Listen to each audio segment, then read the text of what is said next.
Olá, meus irmãos, que a paz do Mestre Jesus esteja em nossos corações.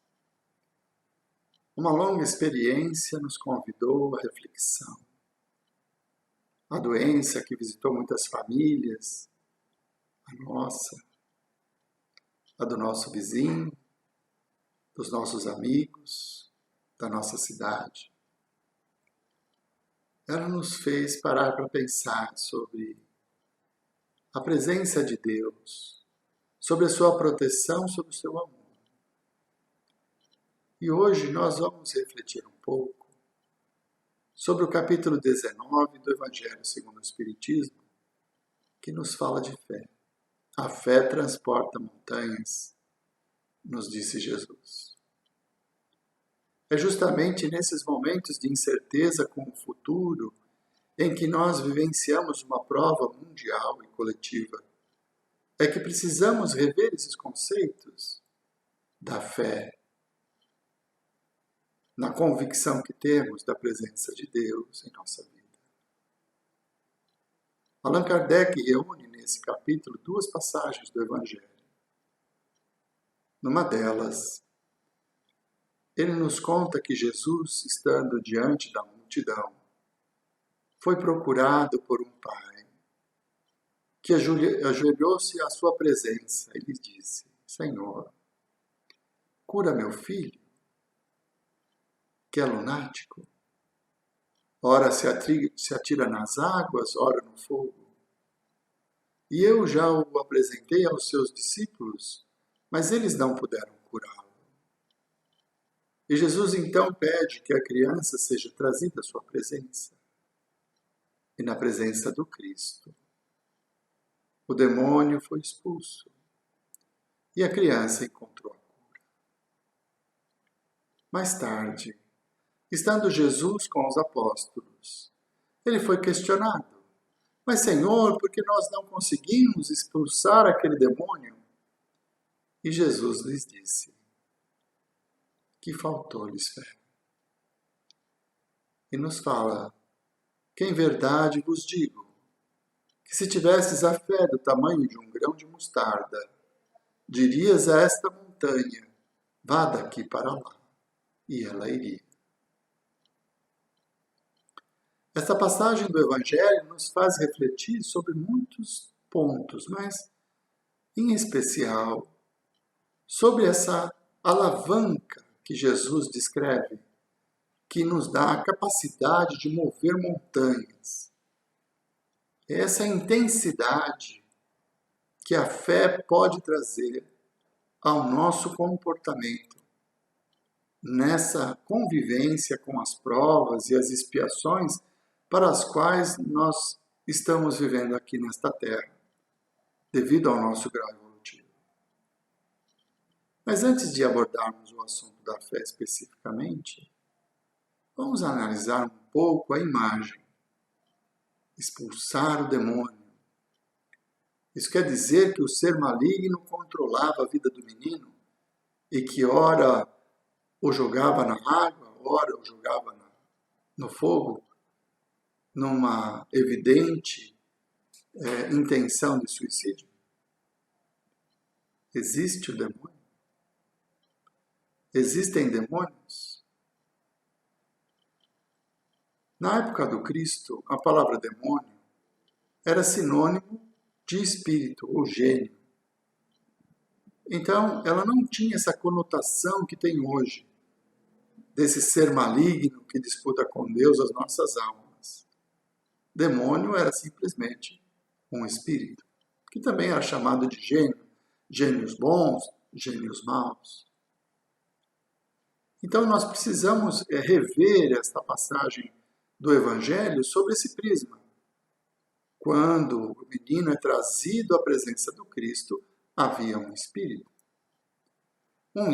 obsessor, que buscava se vingar daquele espírito recém-encarnado, por isso uma criança, e que com certeza tinha seus débitos do passado, e como obsessor o intuía para que ele se atirasse nas águas ou no fogo, para que ele se suicidasse. Não vamos esquecer que Deus nos criou a todos simples e ignorantes, mas nos deu o livre-arbítrio para que possamos escolher os nossos caminhos.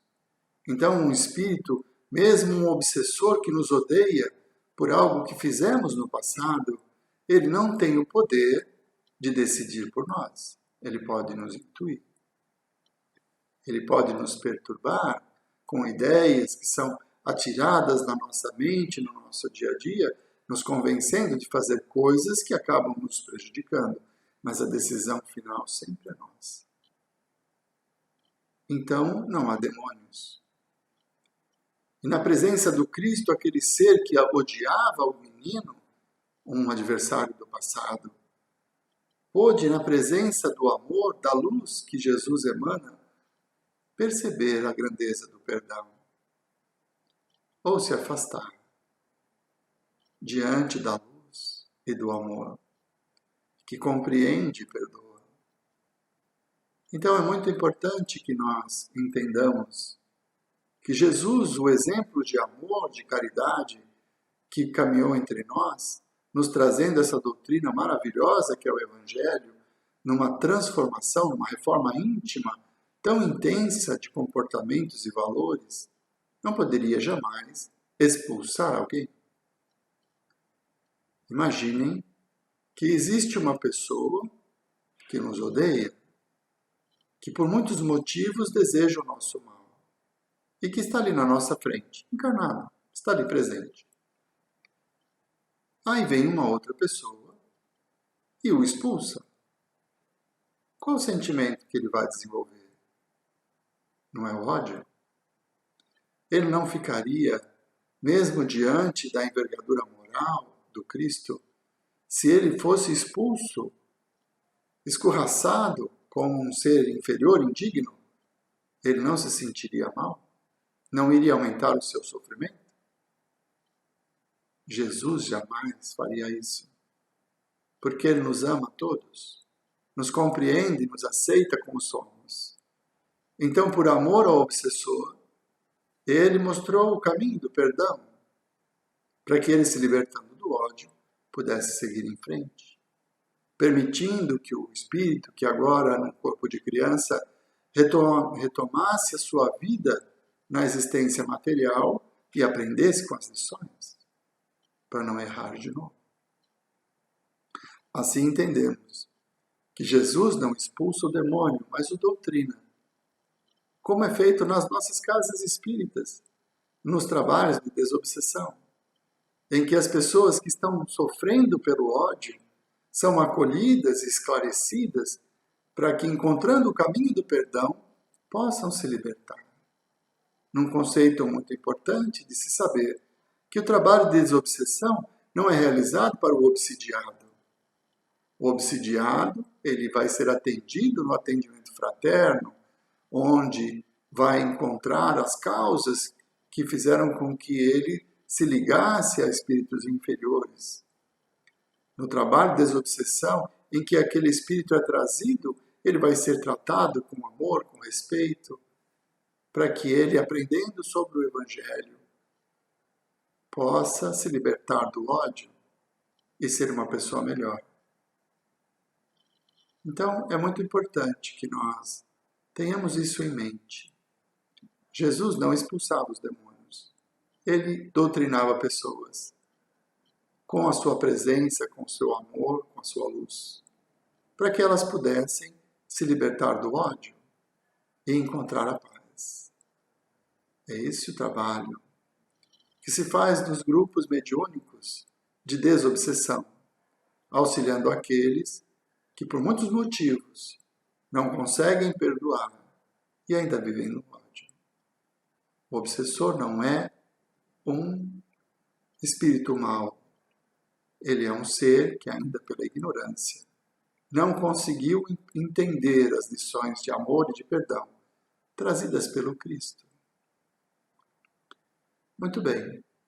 Mas Jesus diz aos apóstolos que se a fé for do tamanho de um grão de mostarda, ela pode mover montanhas.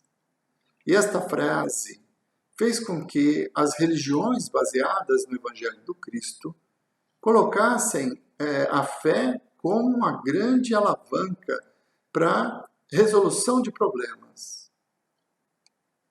É preciso compreender como a fé pode se transformar num importante instrumento para resolver os nossos problemas. Mas é também preciso afastar a ideia do milagre. Por quê? Quando nós acreditamos na presença de Deus, na sua existência, na sua onipotência e principalmente nas suas leis, nós entendemos que a cada um de nós é dado segundo as nossas próprias obras. E que se nós estamos passando por dificuldades, por doenças, por dores, estas são consequências das nossas escolhas e da condição que nós encontramos nesta encarnação. Nossa, vamos entender melhor isso. Imaginem um ser que encarnado, durante toda uma vida, ele foi viciado no tabagismo. Ele fumou durante toda a vida. E desencarnou lá com muitos anos de vida. Quando ele volta para o plano espiritual, ele continua aprisionado ao vício. Só que, como espírito, ele não tem mais acesso à matéria. Então, para que ele possa manter o seu vício, é preciso que ele se aproxime de pessoas que têm o mesmo vício e possa aurir dessas pessoas os fluidos, né? De uma forma vampirizante. Ele se torna um vampiro.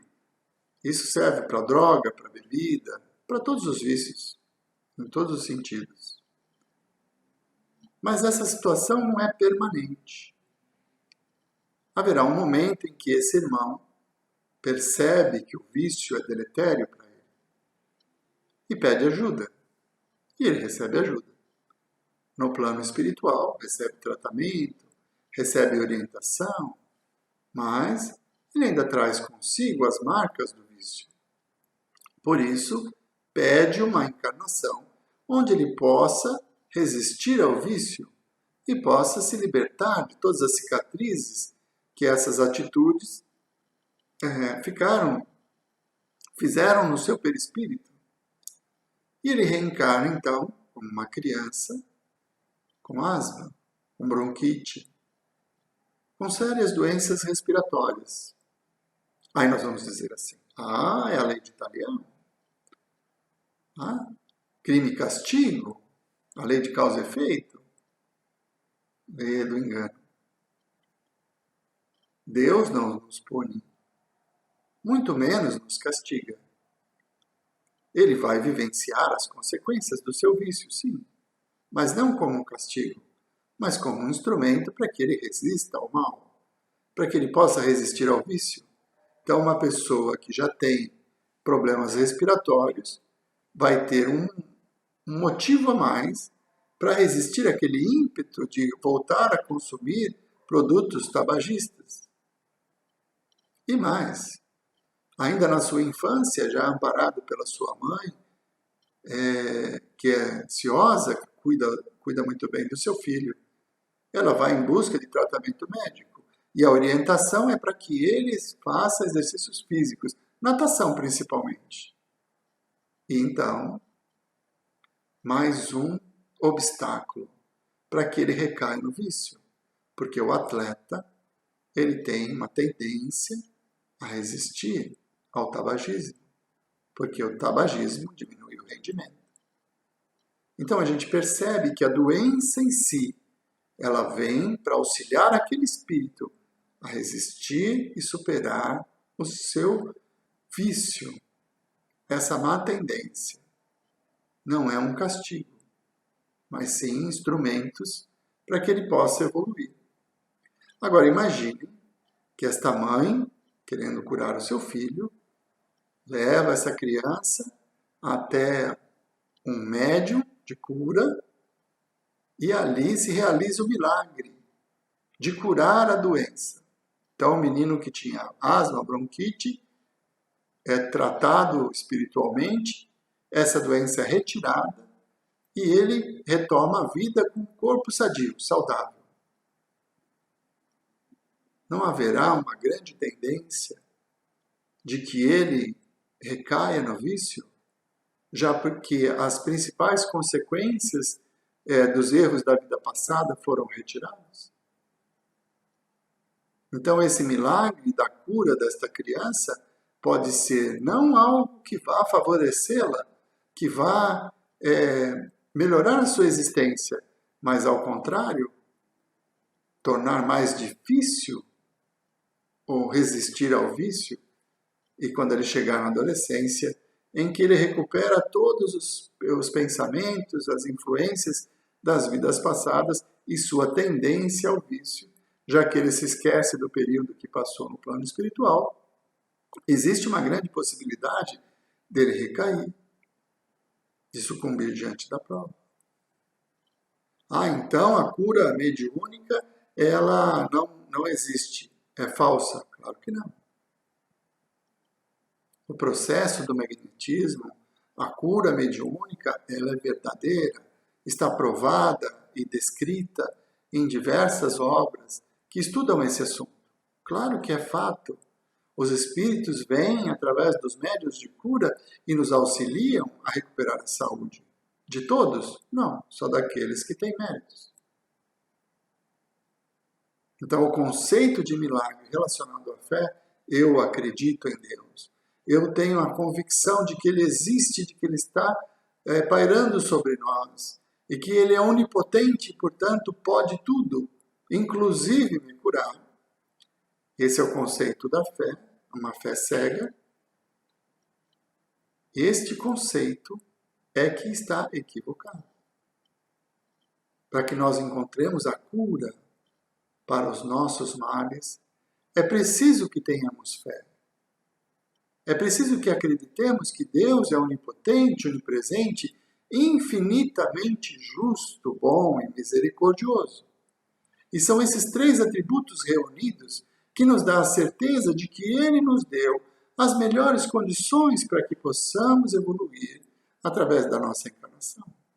Seja na saúde ou na doença. Seja na vida abastada ou na pobreza. A nossa fé de que Deus é infinitamente justo, bom e misericordioso, porque a misericórdia se traduz de que Ele jamais exigiria de nós algo que não pudéssemos oferecer. Isso nos fortalece para que possamos vencer as provas, as expiações, que nos são cabíveis para que possamos evoluir. Então, a fé que transporta montanhas é aquela que nos remete à confiança, à convicção de que não cai uma folha da árvore sem que seja a vontade do Pai. E que todas as coisas que acontecem na nossa vida, elas têm um propósito. São efeitos de causas passadas. Jamais castigos, mas sempre meios para que, aprendendo, possamos nos tornar pessoas melhores. Esta fé transforma. E o milagre, que é aquele conceito de que Deus, pelas minhas orações, por eu acreditar nele, irá remover as pedras do meu caminho, que eu mesmo coloquei, isso seria derrogar a sua lei. A lei de causa e efeito. Então, esse conceito do milagre é que deve ser revisto nas nossas mentes. Porque, efetivamente, quando nós temos essa fé robusta, a certeza de que Deus está conosco, sentimos a força para enfrentarmos as situações, enfrentarmos as doenças que visitam o nosso corpo, enfrentarmos o momento da desencarnação, porque é natural, todos nós vamos desencarnar. E se a doença nos levar à desencarnação, que estejamos resignados e serenos, aceitando que é o momento apropriado para retornarmos à vida espiritual. Com a fé de que somos espíritos imortais, que já vivemos antes e viveremos depois, e que a morte do corpo é só uma mudança de planos. Se deixamos o plano físico e retornamos à pátria espiritual, e se fizermos isso com resignação, enfrentando as doenças, nós podemos nos tornar espíritos completistas, como diz André Luiz no livro Missionários da Luz, que são espíritos que reencarnam com uma missão, com um propósito, e durante a sua encarnação ele tem atitudes que os levam ao desencarnar, ter superado todas as provas, todas as expiações. Então, a fé que Jesus se refere nos fortalece, nos traz a serenidade, a perseverança, porque acreditando em Deus sobre todas as coisas, tendo a convicção da sua justiça, da sua bondade, da sua misericórdia infinita, nós teremos sempre a certeza de que, por maiores que possam ser os problemas e as situações para as quais nós fomos colocados neste mundo de provas e expiações, por maiores que possam ser as dificuldades, as limitações que a vida física nos trouxe, nós temos a certeza de que somos capazes de superá-las, de construir uma vida em paz, tendo a convicção de que somos merecedores da condição em que nos encontramos, e de uma forma pacífica, que é muito diferente de passiva, né? Não podemos aceitar a vida como ela é. Eu nasci para sofrer, então eu vou sofrer e deixar as coisas como estão. Não. Nós temos que ser pacíficos, ou seja, não nos revoltarmos diante das adversidades da vida e construirmos com o nosso esforço, com a nossa inteligência, com a nossa fé, caminhos para tornar a nossa vida melhor. Então não podemos ser passivos, mas sim pacíficos. E com esse estado de coisas, com essa convicção, essa fé forte, robusta, teremos a força de vontade e o equilíbrio para conviver com as provas e as expiações que são tão necessárias para a nossa evolução nesse momento da vida. Então, meus irmãos, reflitamos sobre esse conceito da fé. A fé como uma alavanca poderosa, não para remover os obstáculos que a vida nos apresenta como necessidade da nossa evolução, mas como uma energia positiva que nos fortalece para que nós removamos esses obstáculos, para que nós façamos mover essas montanhas que o nosso orgulho, a vaidade, acabaram construindo ao longo de existências passadas e muitos erros. É a fé, a convicção de que Deus está conosco e que a sua lei perfeita e infinita nos proporciona os meios para que sejamos cada vez mais felizes, mesmo diante das vicissitudes e das adversidades. Jesus nos fala de uma parábola, e Kardec a coloca também neste capítulo 19 do Evangelho segundo o Espiritismo, que é a parábola da figueira seca. Diz a parábola que eles estavam vindo de Betânia e Jesus tinha fome. E vendo uma figueira coberta de folhas, ele foi ao encontro dela para se alimentar. Chegando ali, não encontrou nenhum fruto. Então lhe disse que ninguém coma de seus frutos. E seguiu viagem. Retornando no dia seguinte, eles passaram pelo mesmo lugar e a figueira se encontrava seca. Então Pedro disse a Jesus: Olha, Jesus, a figueira que amaldiçoastes. E Jesus repete a mesma frase. Se tivesses fé do tamanho de um grão de mostarda, dirias a esta montanha, vá daqui até o mar, e ela iria. O exemplo da figueira seca, ele nos fala sobre o que nós fazemos com a nossa fé. A fé aparente e a fé que frutifica. O exemplo da figueira coberta de folhas nos fala de uma pessoa ou de pessoas que cultuam a fé, que cultuam Deus, que oram, que o tem como todo-poderoso, onipotente, onipresente, mas que todo esse conhecimento, essa energia, não traz frutos. É aquela fé aparente, daqueles que fazem a barganha com Deus. Não é? Eu tenho fé que Deus vai solucionar todos os meus problemas. Quantas vezes nós já não ouvimos pessoas dizerem assim: entregue seus problemas para Jesus, que Ele vai resolvê-los. Com certeza essas pessoas têm fé no Cristo, têm fé no Salvador, porque acreditam que Ele tem o poder, e realmente o tem, o conhecimento para superar qualquer dificuldade.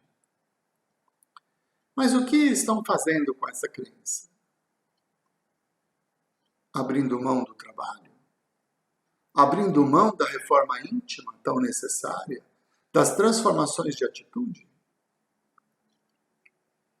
Então a fé aparente, ela não dá frutos.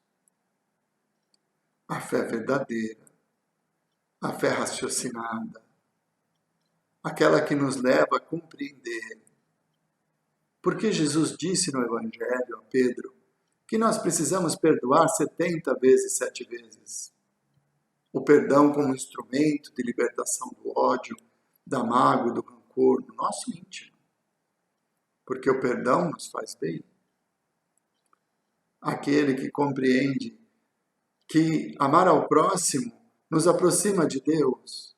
Porque quando nós amamos ao próximo como a nós mesmos, nós tiramos de nós a mágoa, o rancor, o ódio, nós praticamos a lei e aceitamos o nosso semelhante como ele é. E isso nos traz felicidade. É a fé raciocinada, não aquela que barganha com o Pai. Eu tenho fé, então você resolve meus problemas. Eu tenho fé, então você cura meu corpo. Eu tenho fé, então você me traz a riqueza. Estes são os mensageiros, os novos profetas, os mensageiros da palavra de Deus, do Evangelho de Jesus, que oferecem para os fiéis os benefícios deste mundo. Quando Jesus nos convida a construir o nosso tesouro no céu, buscando os benefícios do Espírito na transformação íntima. Então a fé sem obras é vazia. Não adianta nós curvarmos os joelhos e de cabeça baixa e mãos postas, colocar todo o sentimento de amor a Deus dentro do centro espírita ou numa igreja evangélica, ou num templo budista, ou ainda numa sinagoga, numa mesquita. Somente acreditar não é suficiente. É preciso que a árvore frutifique. Porque Jesus já disse: conhecereis a árvore pelos seus frutos. Uma árvore boa não dá maus frutos, e uma árvore má não dá bons frutos. A fé precisa se transformar em ação, em atitude.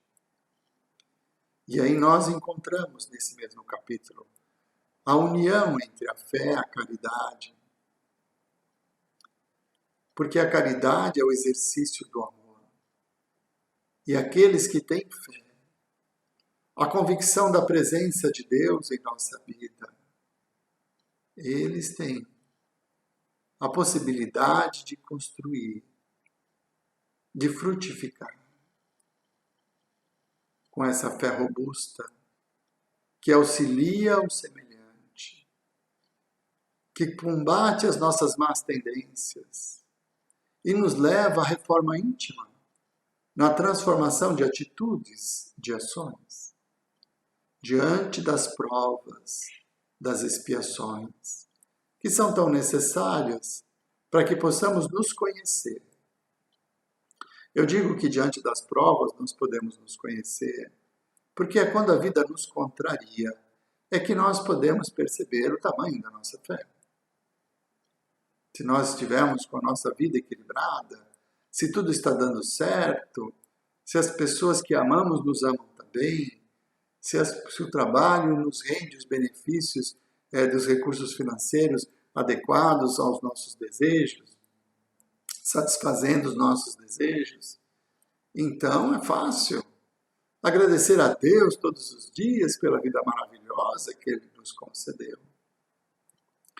Mas quando a prova vem, e toda essa situação de equilíbrio se transforma, é que nós vamos medir o tamanho da nossa fé.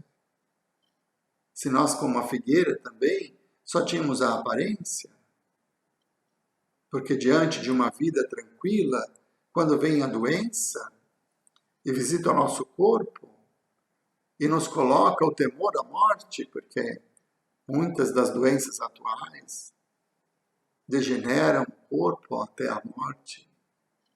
E muitas vezes são pessoas abastadas, pessoas que, felizes. Até tem um ditado popular, né? Ele era tão bom, como foi ficar doente? E é nesse momento que a vida nos contraria, é que nós vamos refletir a fé que temos em nosso coração.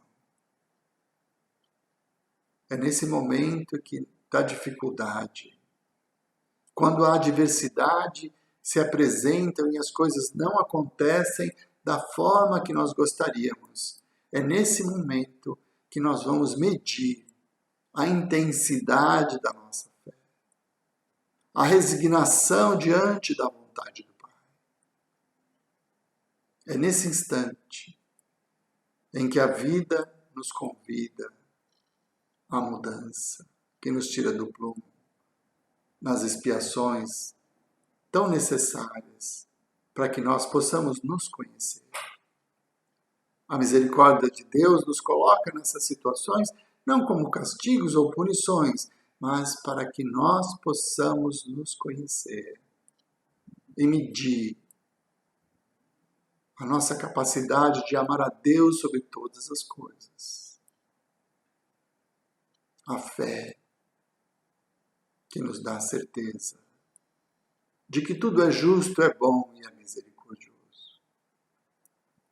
De que a doença que me visita está dentro dos meus desígnios, da minha necessidade de evolução e também no limite das minhas forças, para poder conviver com ela e aceitando superar a prova e vencer o passado, expurgando as impurezas do meu corpo e tornando um espírito mais puro. Quando eu consigo enfrentar as vicissitudes da vida com resignação e coragem. Quando eu percebo que o obstáculo que a vida colocou na minha frente, ele é uma consequência, mesmo que eu não me lembre, mas ele é uma consequência de coisas que eu já fiz e que eu necessito reviver para tomar um caminho diferente. E afasto a revolta do meu coração. Então, a fé, essa fé em Deus, na sua presença, na sua onipotência, ela frutifica em energias positivas, na presença inspiradora dos mensageiros do Cristo que vêm nos auxiliar, porque quando estamos resignados e confiantes, abrimos a nossa mente para fluidos, para influências de espíritos de luz. Mas quando nós nos revoltamos, então aquela fé eram apenas folhas, não há frutos. E a revolta nos põe em sintonia com os irmãos inferiores, com aqueles que ainda ignorantes desejam o mal. E recebemos essa influência negativa que tornará o nosso resgate ainda mais difícil.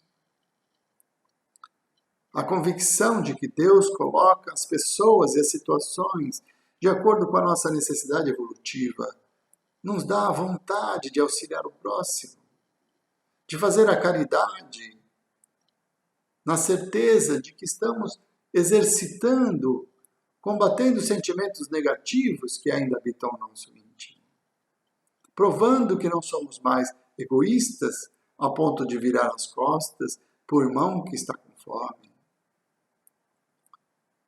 Esses são os frutos da fé que vão nos fortalecendo e nos ajudando a enfrentar cada situação que a vida nos oferece. A fé transporta montanhas. Mas jamais podemos esquecer que as montanhas que ainda entravam no nosso caminho, elas são consequências de nós mesmos, das atitudes, dos sentimentos. Que quando a nossa fé falha e nós nos sentimos revoltados, injustiçados e, portanto, sofrendo, passamos a sofrer diante da situação, nós estamos sendo como a figueira seca, que no templo diz Senhor, Senhor, que ora rogando a Deus que retire os obstáculos do nosso caminho, mas que não se conforma por ele não usar a varinha de condão e resolver nossos problemas de uma forma imediata. Vivemos um momento no nosso mundo em que a fé nos traz o equilíbrio. A pandemia nos trouxe, nos colocou em isolamento, no distanciamento social. Até as palestras que eram tão agradáveis, né? Na troca de energias, na presença dentro da casa espírita, elas foram suspensas. E por isso usamos esse meio, né, de gravarmos a palestra e transmitirmos pela internet. O abraço fraterno, as reuniões de família. Quantas pessoas foram cerceadas do direito de trabalhar porque os seus negócios foram fechados devido ao alto risco de contaminação. Dificuldades físicas, dificuldades materiais, que foram impostas a toda a sociedade mundial para testar a nossa fé. Para ver se nós temos a efetiva convicção de que Deus existe, de que Ele é justo, é bom e é misericordioso. E quando o nosso ente querido desencarna diante da pandemia, de um vírus, como fica a nossa revolta? Como fica a nossa resignação?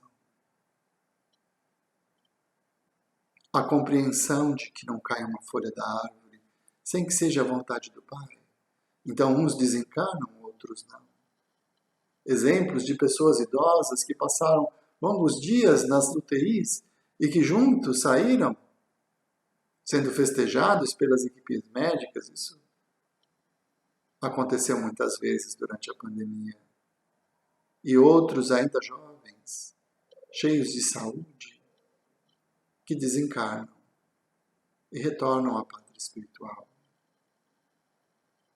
Até que ponto nós temos fé de que Deus, sendo causa primeira de todas as coisas, sabe da necessidade de cada um de nós e nos oferece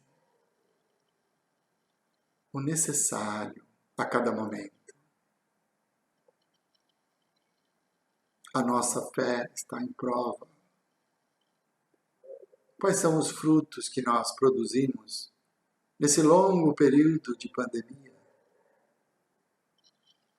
Quanta caridade conseguimos fazer, oferecendo alimento àqueles que, sem emprego, necessitavam de auxílio, mesmo tendo as nossas vidas também prejudicadas e comprometidas pela pandemia.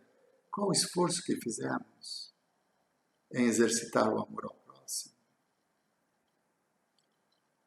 A pandemia nos convidou a medir a nossa fé. E é pelo tamanho da revolta, do sofrimento pela inconformação, da sensação de injustiça que nos invade diante da impotência dos homens e da própria ciência por um vírus tão letal que ceifou milhares e milhares de vidas. Até que ponto vai a nossa compreensão de que nada acontece por acaso e que Deus nos colocou nesse momento, nessa posição, para que pudéssemos testar a nossa fé, a nossa confiança no futuro, a nossa certeza na imortalidade do Espírito, mesmo diante da desencarnação de pessoas tão próximas. Que a paz do Mestre Jesus permaneça em nossos corações e que possamos ter olhos para ver a bondade, a justiça e a misericórdia de Deus. Que possamos ter resignação naqueles momentos em que a vida nos contraria e exercitarmos esse amor ao Pai sobre todas as coisas. Confiantes de que estamos no lugar certo, na hora certa, recebendo segundo o nosso merecimento e que temos a capacidade de enfrentar qualquer problema que nos for oferecido, porque a misericórdia do Pai jamais irá exigir de nós algo que não podemos dar. Que Jesus possa nos abençoar nesse momento, nos fortalecendo diante das provas, afastando do nosso íntimo a revolta, para que nós, como figueiras, possamos oferecer bons frutos a todos aqueles que conosco compartilham deste momento da vida.